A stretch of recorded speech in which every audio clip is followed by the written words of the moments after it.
Expectant Parenting Moms, What Care Can Be Provided webinar. This webinar is presented in a partnership between the New Mexico Alliance for School-Based Healthcare and Envision New Mexico as part of a 6-part series on this topic. And the slide you're seeing now talks a little bit about our funding source, which is federally through the Office of Adolescent Health as a pass-through through the state public education department. And we thank them for their support of this webinar series.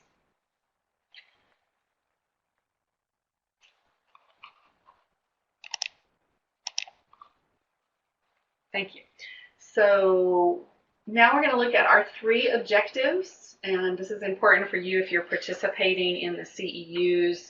First, we just want to talk a little bit about the importance of educating expectant and parenting teens about the services that may be available if their campus has a school-based health center. So these webinars are really aimed at both staff with the state's grads programs or other school health staff that work with expectant and parenting teens, and the provider teams at school-based health centers who may be interacting with expectant parenting teens. And we're going to go over a brief that we have created on contract through the Public Education Department on this same topic. So that brief is available for download, or will soon be available for download at our website, and we've created this webinar based on the contents of that brief.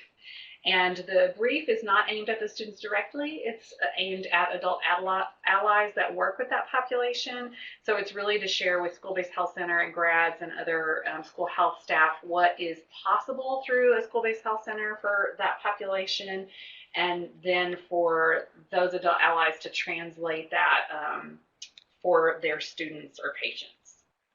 And finally, our 3rd objective is to discuss specifically what care may or may not be available through a school-based health center.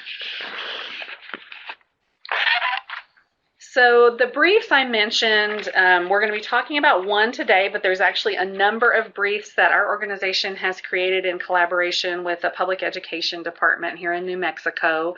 We're a contracted partner with the Public Education Department, and we have a goal of supporting expectant and parenting teens, especially through collaboration with school-based health centers.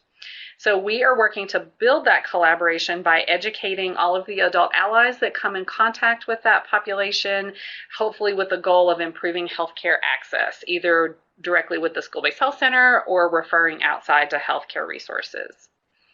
We believe that health resource is a critical skill set actually for all young people, but particularly for expectant and parenting teens, since they are going to be hopefully utilizing the healthcare system both for themselves and for their young children at an increased rate.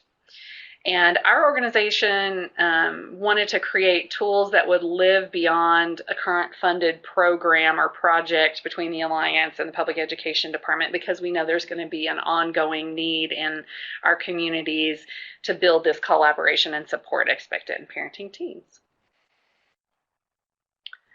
So why did we choose this topic for a brief? Well, there are a number of reasons, which are outlined here on your slides. The Public Education Department has supported our role because there are a number of grads programs across the state on campuses where there is also a school-based health center, and our goal is to build those partnerships so that expectant and parenting teens can seek care at those school-based health centers.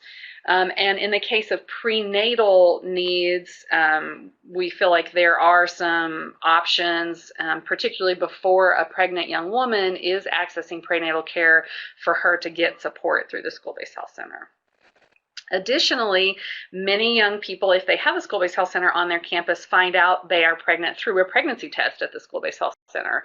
So the school-based health center provider team may be the first point of contact to help young people connect with prenatal care, coordinate their care among a number of providers, and potentially even refer to the grads program. So we felt like the provider teams at school-based health centers might want to be real clear on what they can and cannot provide through their own scope, and particularly if they're contracted through the New Mexico Department of Health, since they have to make those referrals right from the pregnancy test, or do the counseling around the pregnancy if it results from the testing. Also, school-based health centers are a natural healthcare resource for teachers, particularly grads teachers or school nurses or other school health officials, when they have them on their campus. And so if a grads teacher, for example, is advising expectant and parenting teens, they may not have a great deal of training about pre and postnatal care to the degree that a medical provider in a school-based health center would. So we feel like the school-based health center can be a health education and health literacy resource for grad staff and other adult allies that come in contact with this population. And finally, school-based health centers have, and their provider teams have asked for clarification on this issue. They want to know whether the Department of Health or other entities have specific limitations about the care they can provide. There have been initiatives in the past in New Mexico to unbundle funding so school-based health centers could provide prenatal care. Those initiatives have halted, but it has caused some confusion for school-based health center providers about what they are limited to and what they can provide for pregnant teens. So we're hoping that this brief and this webinar will provide some clarification, though I will say that whatever medical sponsoring entity sponsors a school-based health center and whatever contracting entity like the New Mexico Department of Health has any regulatory coverage of a school-based health center, that the school-based health center provider team will want to check with them to clarify the contents of the webinar and the brief if they have questions. So let us tell you a little bit about this brief and what it contains. We wanted to be really clear and outline some broad categories of what can and cannot be provided in terms of healthcare through a school-based health center. And I'm sorry, I should back up. My name is Nancy Rodriguez. I'm the Executive Director of the New Mexico Alliance for School-Based Healthcare. And we advocate and provide support to school-based health centers, but I'm not a clinical provider and we don't have clinical providers on staff. But we are lucky that we have many board members and former board members with clinical backgrounds in the school-based health center field. So we had 3 nurse practitioners who have been on our board who have worked in school-based health centers consult on the brief and the contents of this webinar to make sure that it's realistic in terms of the care they've provided in the past and feel like school-based health centers can provide. And the New Mexico Department of Health Office of School and Adolescent Health blessed the brief, which this webinar is based on. So if a school-based health center has a contract with OSA, they can feel confident that this brief reflects the limitations of those contracts. The brief includes both primary care and behavioral health care. Over the last couple of decades, when there have been school-based health centers in our state, behavioral health care has been a real support for expectant and parenting teens in both individual and group settings, but it's a kind of care that people often forget this population may need. And in the case of behavioral health care, that is something that can be provided to both the mom and the dad. This brief, however, is focused on the young mothers. This is really to clarify issues surrounding the difference between prenatal care per se and postnatal care of a mother versus the whole smorgasbord of services a school-based health center could provide to all expectant and parenting teens. I will say that the Alliance has created a separate brief on how school-based health centers and grads can support expectant fathers, and that is available on our website. We've also created a youth health literacy guide with a number of tools around increasing health literacy for young moms and young dads, and that is every grads teacher in the state should have a copy of that, but it's also available for download on our website. And finally, there are other briefs on related topics, and we are creating more in the next year that may be of interest to adult allies who support expectant and parenting teens. And finally, this brief and this webinar include a couple of different categories to separate out different kinds of care that an expectant mom might get at a school-based health center, such as acute, pregnancy-related, postnatal, and behavioral health. So let's take a look at a little image of this brief. We have an official brief, which is actually has a correction since the version in this PowerPoint. So the newest and best will be on our website soon. But let's look at what you'll see on, this is a one-pager that's available for you, so it's an easy and hopefully digestible tool. On the front, we start with what care can be provided for pregnant mothers and then for postnatally for new mothers. So for pregnant mothers, we start with pregnancy-related care prior to initiation of prenatal care.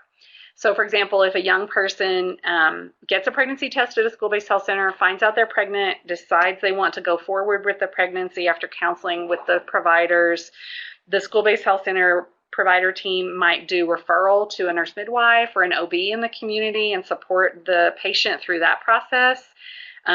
If they have done a risk assessment as part of their regular visit to the school-based health center and they know there are risk behaviors that could affect the pregnancy, they might do some counseling around drug, alcohol, and tobacco avoidance and those other kinds of behaviors. Additionally, for pregnant mothers, if they have acute care that's unrelated to the pregnancy, let's say they get a cold while they're pregnant and they have questions, they need treatment for the cold and they have questions about whether they need to see their OB, they can get that care in the school-based health center.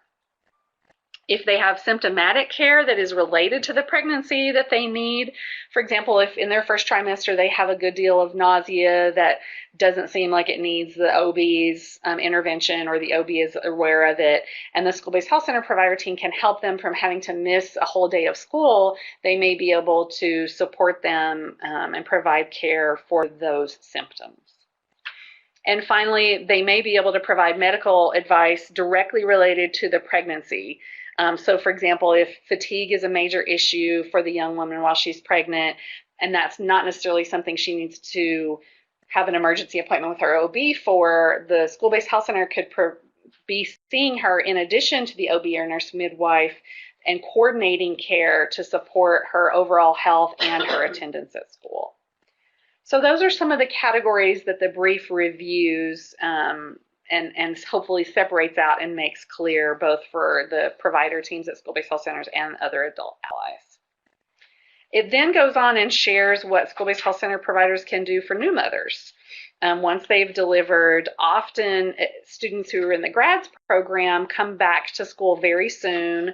If I'm not mistaken, they're allowed 8 weeks, and I'm looking to my colleagues in the room, maybe it's only 4 weeks of excused absences post-delivery. There is a specific state regulation about how much time you're allowed to miss as an excused absence as a pregnant student.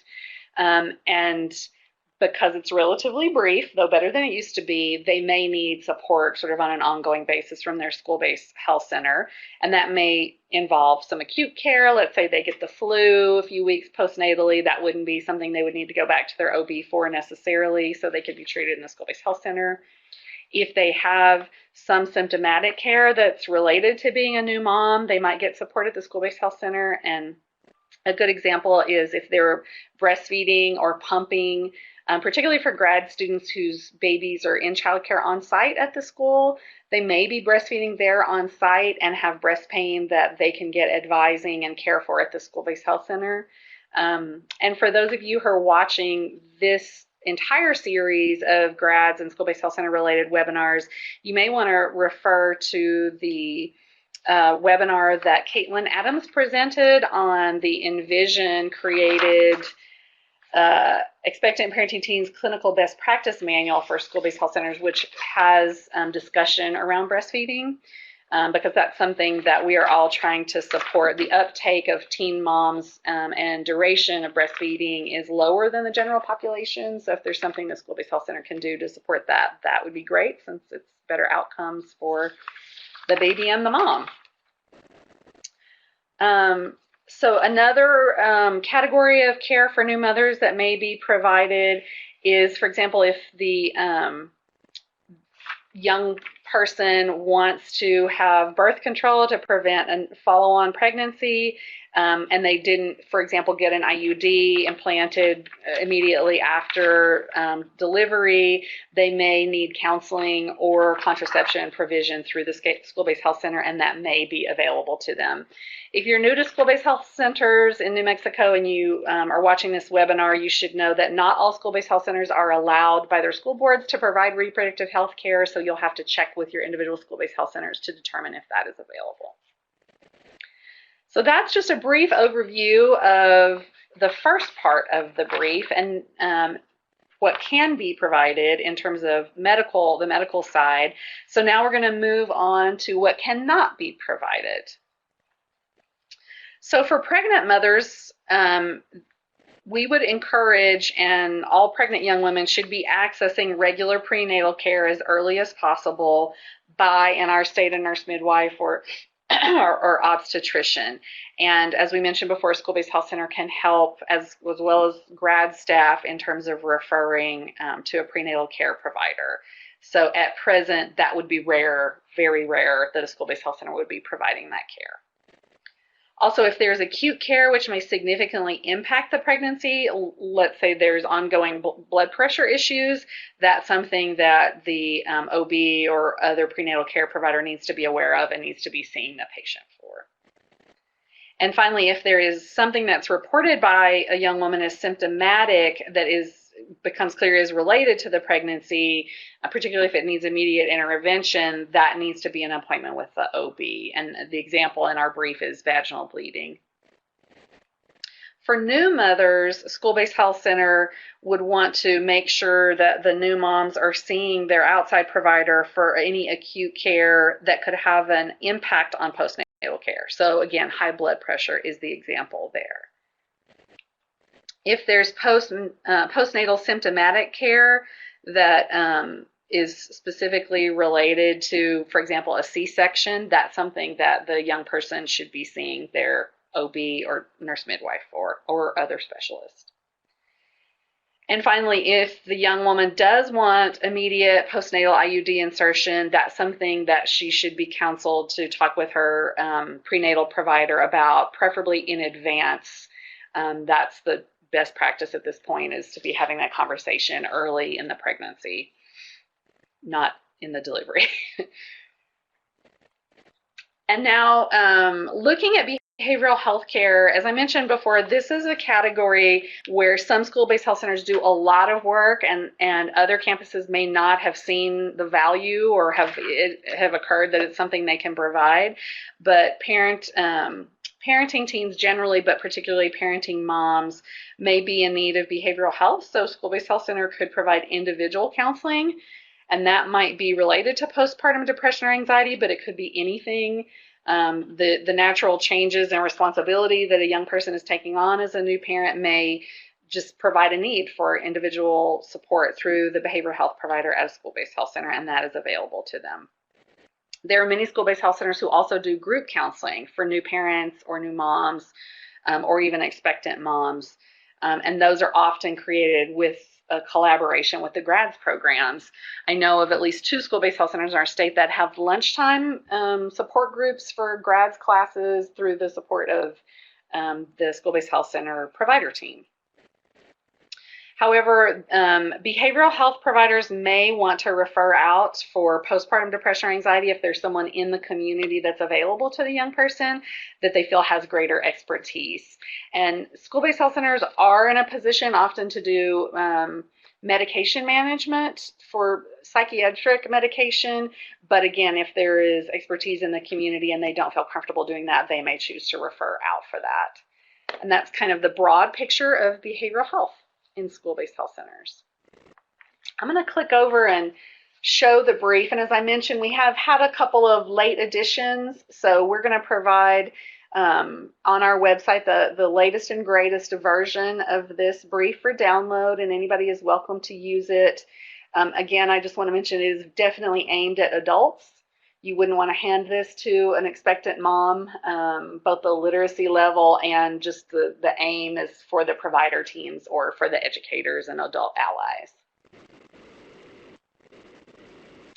The other tools that are on our website we wanted to point out that might be good companions to this that you could provide to young people are some of the pages in our Youth Health Literacy Guide. We have the 1.0 version that's currently available for download on the website, and for example, Tool 18, which you see in the slide deck, Basics of Prenatal Care for Expectant Mothers. That could be provided directly to students. We're also doing a 2.0 version of the Youth Health Literacy Guide this summer of 2016. So at the beginning of the school year, we'll have a new version that at a minimum is going to have a tool that outlines the type of prenatal care providers that are licensed in the state of New Mexico. And there are some other tips about postnatal care that are available both for young moms and young dads that may be of interest in the Youth Health Literacy Guide. And the guide has many pages, but we created them so each tool is a standalone. So a school-based health center or a grads program can download just the pages and provide them that they want and pass out to students. We also have a couple of other tools we'd recommend for this population. There are briefs on both the Medicaid Managed Care Organization rewards and benefits programs. One is about the pregnancy and infant care rewards programs, and one is about the travel benefits. And both of those, I think, are complicated but beneficial programs that are available if your students and patients are on Medicaid. So I think it's helpful to have the adult allies explain those programs to young people and help them access them. The Pregnancy Rewards Program in particular really encourages the best practice recommended prenatal visits, as well as the infant well visits and immunization. So it's a good way for them to get a bonus for doing what is the best care for themselves and their children. And if they have transportation barriers to prenatal care or infant care, and they are a Medicaid patient or Medicaid member, the travel brief can explain to them how they can access that service and get free support to get to their appointments. So those are tools that we highly recommend you share with expectant and parenting teams. And if you have questions about any of these tools, need them in another format, you're more than welcome to reach out to us at the New Mexico Alliance for School-Based Healthcare. So here are some ideas, depending on how you come into contact with expectant and parenting teams, about how you might use this brief or any of our other tools. So if they come to you, whether you're a school-based health center provider or a grads teacher, and they're confused about what kind of care they need and where they can go, hopefully these tools will help you walk them through that process. I think most healthcare providers are pretty familiar with what needs to be done for prenatal care. But again, Envision has a tool and a webinar that outlines some of that. If school-based health centers if their providers haven't seen a pregnant person in a long time in their practice, they may be able to use that to catch up on what the best practices are. We also really encourage school-based health centers to be that support system, and potentially grads teachers as well, when they're seeking out a prenatal provider. It may be that a young person has never made their own healthcare appointment before in their entire life, so they may need a little extra support in even knowing what prenatal means, even knowing who prenatal providers are, making those appointments, figuring out what kind of insurance they have. All of those steps may need the support of an adult ally, and we hope these tools can help with that. We would also encourage any adult ally to follow up with a student after they have those conversations to make sure they did make those appointments and that they made it to those appointments. We've heard from a number of grads programs that is the obstacle, particularly when transportation comes into it, that they may have young women who miss their prenatal appointments because of transportation, or because they're trying to make it to school, or because they don't feel well. And so they may need that adult support and they may not have it elsewhere in their life. So it's great to have the school-based health center or the grads program staff support them in that way. Also, if a student is on Medicaid, they can access a care coordinator. Every Medicaid member is entitled to a care coordinator. Depending on how much access they have to them is dependent on what their health care assessment says. But if you're a pregnant teenager, you are essentially a high level of need, and so you can support potentially your student or patient in accessing care coordination through their managed care organization. And we have some other tools in our Youth Health Literacy Guide, and we're available to coach you on coaching them through that process, because for many young people, particularly if they haven't started prenatal care, they may not know what Medicaid is. They may not know if they're on Medicaid, because it may be that their parents are handling all of that for them. So they may need some support in figuring that out.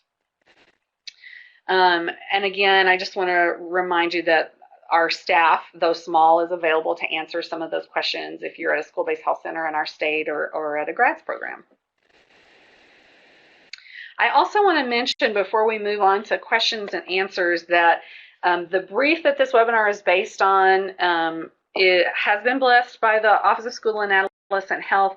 And the Office of School and Adolescent Health, if you're a school-based health center that has a contract with them, you know that you're operating under their standards and benchmarks.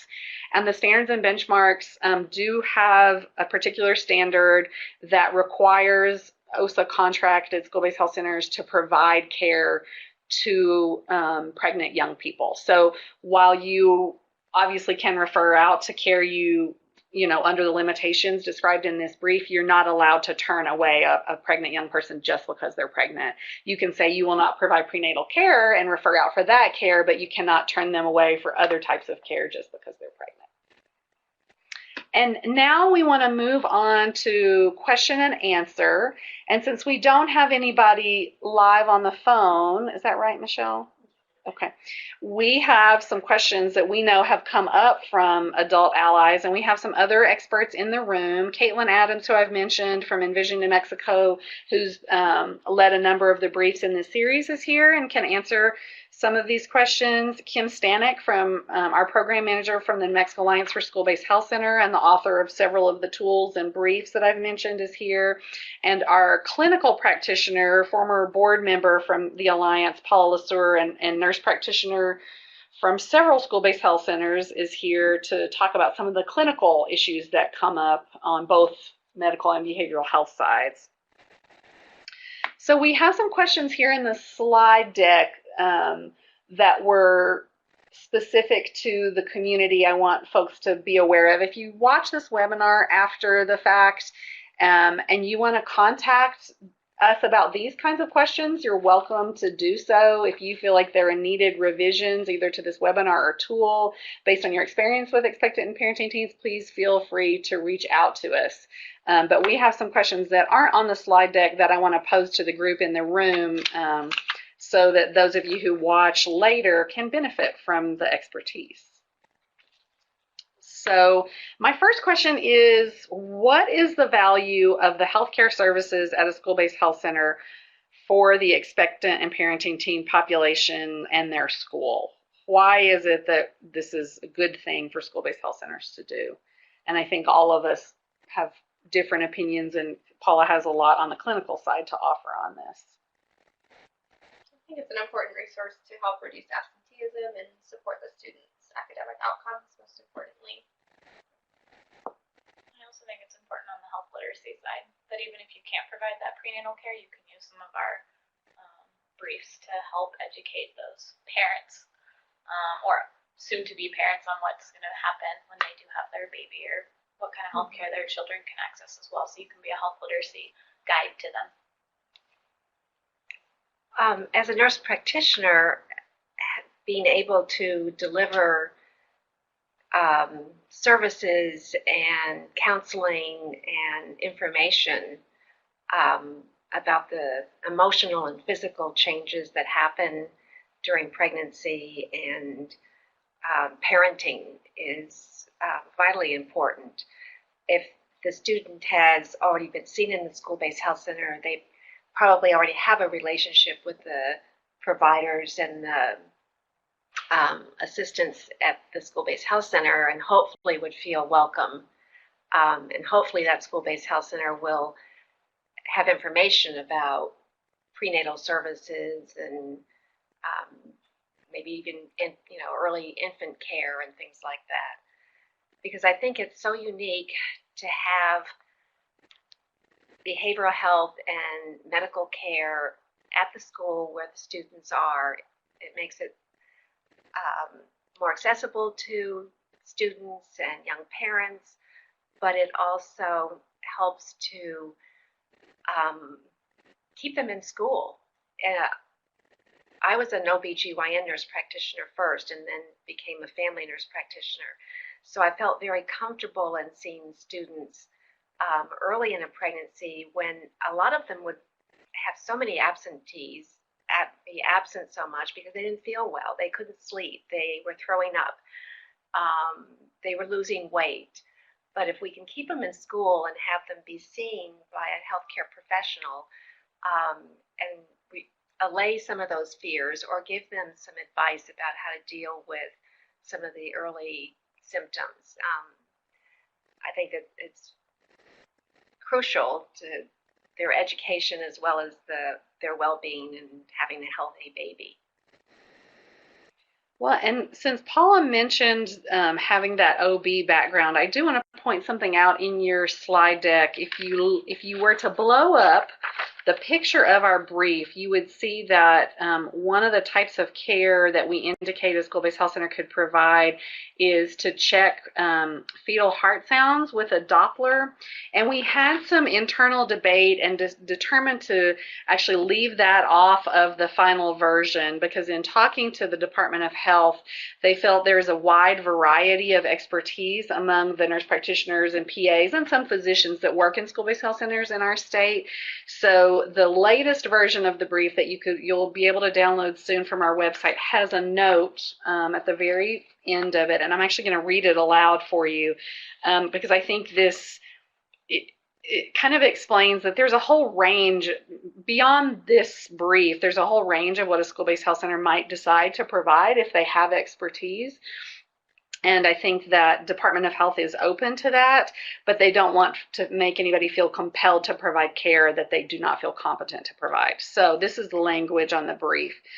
Should a school-based health center wish to provide other services than those listed on the brief based on their clinician's experience, the clinic's protocols and backup, and the medical sponsors' feelings that they can do so safely and confidently, they may wish to do so and be able to do so. However, they may wish to consult the Office of School and Adolescent Health if they need clarification.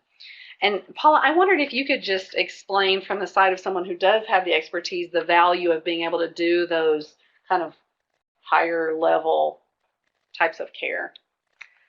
Certainly. I think there are so many physical and emotional changes in pregnancy, and generally young people that we're seeing in our school-based health center are healthy, although some may have medical conditions, medical diagnoses that may impact their pregnancy. So if you already have them as a patient in your school-based health center, it's really helpful to see them a little more frequently, reassure them, make sure that they are following up with their specialists, that they have an OB provider. But I find that it could be a pregnant student who has asthma or who has an endocrine disorder or has worried about their blood pressure or has had anemia in the past. So there's a myriad of things that once you're pregnant, those things become more important. And very often, the other thing that I found frequently is that they would hear something, they would read something online, or their friend would say, oh, my girlfriend had this happen, and they get scared.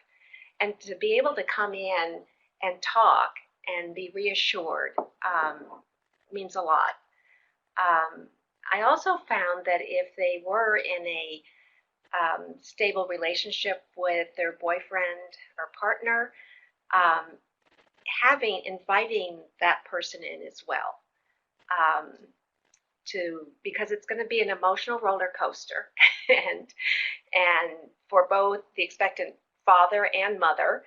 And there are many times I would see the expectant father more than I would see the pregnant student. So I think pregnancy is exciting, and everyone is hopeful, but there are a lot of, especially in adolescence and being in school, a lot of pressures. So the more support that the couple or the expectant mother receives, the better outcome I found. I'll mention a couple of things that I myself and the other providers did in some of the school-based health centers. We would actually schedule group if we had several expectant parents. We would have groups. We would have and it would be, what is pregnancy? What is labor and delivery like? What are the resources for childcare? We'd have a group just for exercise, a group for nutrition. We didn't want pregnant students to leave because they were throwing up so much. So we kept in our clinic crackers and fruit bars and waters and, anything, graham crackers, anything that would keep their blood sugar level up, because what we know is when girls are worried about gaining too much weight, they will stop eating or they'll only eat 1 or 2 meals a day, and that really increases the risk for nausea and vomiting.